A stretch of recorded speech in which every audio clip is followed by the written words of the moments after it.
Bienvenue sur cette partie 2 du commentaire que j'ai fait sur le podcast entre Victor Ferry et Mathieu Louvet. Aujourd'hui, je vous propose de comprendre pourquoi les indices dividendes surperforment le marché sur le long terme. On va essayer de savoir si le dividende est un critère pertinent pour aller chercher de la performance supplémentaire sur les marchés. On va essayer de savoir est-ce que si un indice dividende bat le marché sur le long terme, c'est une justification suffisante pour s'orienter vers ce type de stratégie. Toujours accompagné dans cette partie 2 de Victor Ferry et de Mathieu Louvet. Donc installez-vous tranquillement et je vous propose de démarrer tout de suite. Un autre argument que tu dis là, c'est les entreprises qui versent des dividendes sont des entreprises qui surperforment les autres parce que justement elles versent des dividendes, parce que ça oblige, on va dire, l'équipe dirigeante à avoir un management de qualité, etc. Parce que derrière, il faut verser des dividendes, donc il fait des bêtises sur ça, etc. Bref, ça, ok, ça c'est ok. C'est recevable comme argument. En fait, l'état de l'art scientifique aujourd'hui et financier, il y a des facteurs qui existent, les facteurs de French et de Fama, qui montrent pourquoi en fait des entreprises surperforment les autres.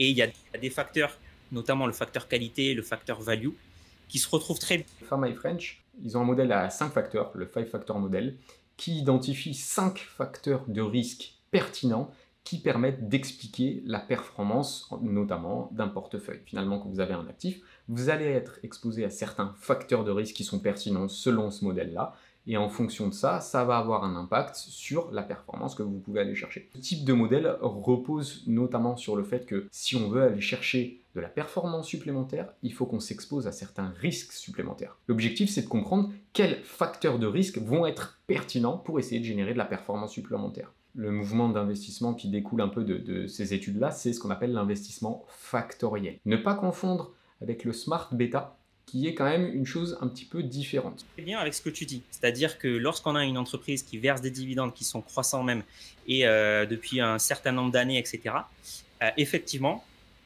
on se rapproche vers en fait des facteurs de qualité de l'entreprise, des situations financières qui sont très saines, etc. Des facteurs aussi parfois de value, parce que derrière, on a parfois des décotes sur des entreprises matures, etc. Plutôt de qualité, on va dire, pour les dividendes.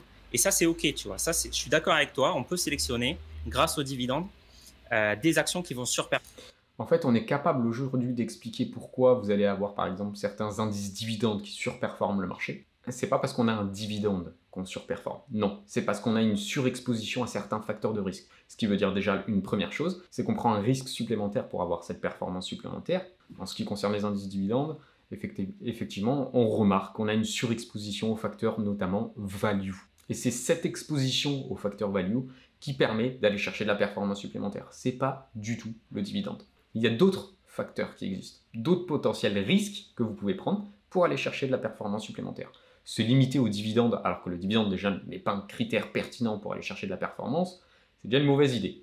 Mais indirectement, quand vous investissez dans ces entreprises à dividende, indirectement, vous investissez, vous avez un tilt supplémentaire sur ces entreprises value. Performer le marché. Ça, je suis d'accord avec toi. Maintenant, l'étude aujourd'hui, French Pharma d'ailleurs ont bien analysé ça. C'était en 98. Ce qu'ils ont fait, c'est qu'ils ont regardé si effectivement le dividende était un critère pertinent, tu vois, d'analyse et de savoir est-ce que vraiment, grâce au dividende, on peut choper des entreprises qui surperforment. Ils en ont conclu. Il y a plusieurs études qui ont cherché à déterminer la pertinence du dividende. Et ça, c'est l'état quand même de la science aujourd'hui, de la science financière. Ils en ont conclu que ce n'était pas le plus pertinent, qu'il y avait des ratios qui étaient bien plus pertinents. Alors certes, tu vois, avec les dividendes, tu vas aller chercher des facteurs de qualité notamment, et tu vas pouvoir surperformer, mais il y a bien mieux à faire. En tout cas, selon l'étude, enfin, selon l'état de l'art actuel, tu vois, il y a plus pertinent, c'est-à-dire des ratios de price to book. J'ai l'impression que tu te perds dans des choses tout à fait théoriques. La question, non, c'est pas du tout théorique. C'est pas du tout théorique parce que c'est des études très empiriques. Mais c'est même les 70 dernières années. Tu prends les entreprises du SP500 qui versent les plus hauts dividendes. Mais je t'ai dit, je suis d'accord avec toi. Je suis d'accord avec toi. Donc, à la limite, tu peux guider en te disant, effectivement, oui, mais en théorie, surperformer.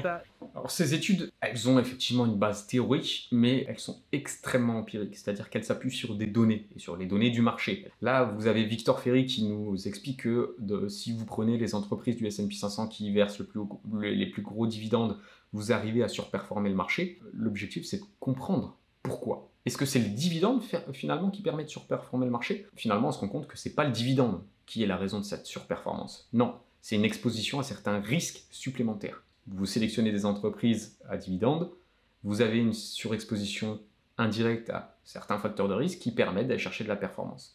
Mais si vous ne comprenez pas pourquoi, votre critère, ça va être le dividende. Alors que le dividende n'est pas un critère pertinent. Je sais que ça peut vite être compliqué, mais j'aimerais bien que vous compreniez ça. C'est vraiment, vraiment, vraiment important. En théorie, c'est pas exactement à cause du dividende, c'est à cause d'autres facteurs, etc. C'est pas à cause du dividende, c'est clair, et on le comprend ça. Mais à la fin, si tu as fait le choix de choper les dividendes d'aristocrates, tu as plus d'argent. Tu as plus d'argent que le marché, effectivement. Mais pour un niveau de risque plus important, c'est aussi extrêmement important de considérer ça. Maintenant, si tu veux aller plus loin, parce que c'est ça au final, si tu veux aller plus loin, on ne va pas en rester juste là à surperformer un tout petit peu le marché. Si tu veux aller plus loin, il faut aller chercher d'autres facteurs. Il faut aller chercher même des facteurs purs, tu vois, des facteurs de qualité pure. Et tu as d'autres ratios pour ça. Et ce n'est pas les dividendes. Et ça, c'est le monde académique, le monde scientifique, économique qui le dit aujourd'hui. Tu as dit 98 ton étude. 98, oui, tout à fait. Les dernières avancées, en tout cas en ce qui concerne les études de Fama et French, elles sont extrêmement, extrêmement récentes, d'accord? Je ne l'ai pas de tête, mais je crois que c'est 2020 ou 2021, un truc comme ça. On est autour de ces années-là. On est sur vraiment des études pertinentes qui ont évolué et qui sont vraiment à jour, qui sont vraiment d'actualité. Et alors, c'est pas pour ça qu'ils ont bien plus de données que ton étude. Ils ont bien plus de données, ils ont plus de 100 ans de données que ton étude de 70. C'est pas parce que c'est en 98 que. Mais aujourd'hui, ça n'a pas été remis en question. Hein, et ils ont continué l'étude, ils actualisent les données. Tu peux aller sur le site de Schiller, tu peux aller sur le site de Fama et prendre les données et le faire. Si à la fin, ils ne sont pas capables de te dire cet ETF composé des entreprises qui répondent à nos critères sont capables de faire mieux que les dividendes d'aristocrates, ça ne sert à rien. Mais si, ils ont dit, mais on a des ETF aujourd'hui qui font mieux que les dividendes d'aristocrates. Ça existe. C'est comme dans tous les domaines, hein, les études académiques, les études théoriques, elles ont quand même fait avancer notre compréhension du marché. Et aujourd'hui, on est capable de construire des ETF pour aller chercher une performance supérieure à celle du marché. On est complètement capable de le faire. Maintenant, effectivement, il y a certaines stratégies qui, en théorie, vont bien fonctionner, qui, en termes d'application, vont être compliquées à mettre en place. Et quand on tient, par exemple, notamment compte des frais qui ne vont pas être si intéressantes que ça, en tout cas, créer des stratégies qui permettent de battre le marché, on est clairement capable de le faire aujourd'hui. Par contre, il faut être en mesure d'accepter le risque qui va avec. Des ETF qualité, ça existe, des ETF value, tout existe. C'est juste que c'est très peu connu, c'est la seule chose. Et donc ça, c'est le premier point en fait. Premier point, ça veut dire que les dividendes sont un facteur, vont t'exposer en fait à un portefeuille value ou plutôt à un portefeuille qualité, et ça va te permettre de surperformer le marché. C'est très bien, c'est déjà un bon commencement, mais tu peux aller plus loin. Ça, c'était le premier argument. Et du coup, je te rejoins, tu vois. J'essaie de faire un pas vers toi, Victor. S'il te plaît, remercie-moi ici. Non, il y a d'autres choses. Je te rejoins. Attends, c'était pas mon seul point. C'est pas mon seul point. C'est que ça, ok. Le deuxième point, c'est que ton étude aussi, elle est très théorique. C'est-à-dire qu'elle ne prend pas en compte la fiscalité française, surtout.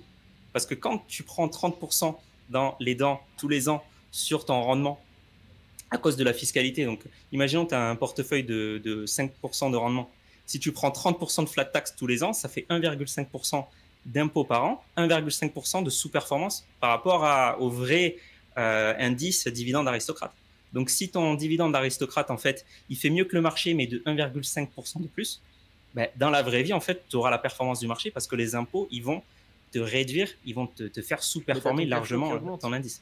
Donc finalement, quand tu tiens compte effectivement des frais, d'accord, les fiscalités et la fiscalité, j'inclus ça dans les frais, tu es en mesure de battre le marché. Tu as augmenté ton risque pour aller chercher de cette performance supplémentaire.